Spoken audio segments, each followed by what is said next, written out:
Hello everyone, আমি Tanushree. Welcome to my channel. শনিবার রবিবার এক শিলিগুড়ি ঘুরে আবার বাড়ি ফিরে চললাম মামা বাড়ি।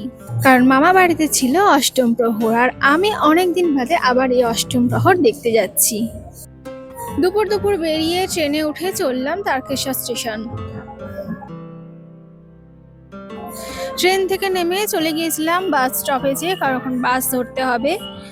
তারপরে একটু পেয়ারা মাখা নিয়েছিলাম খাওয়ার জন্য। তারপরে একটু টাইম পাসের জন্য ডালমুড়ো কিনেছিলাম।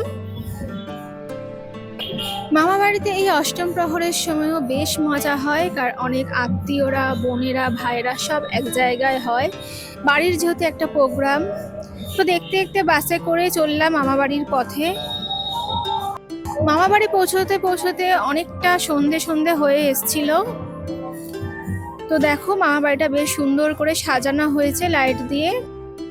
তো চলো, এখানে কি কি করছি, অষ্টম প্রহরে কি কি হয়, সবটা তোমাদের সঙ্গে শেয়ার করবো ছোট ছোট মিনি ব্লগে। তো আজকের মতো এখানেই টাটা।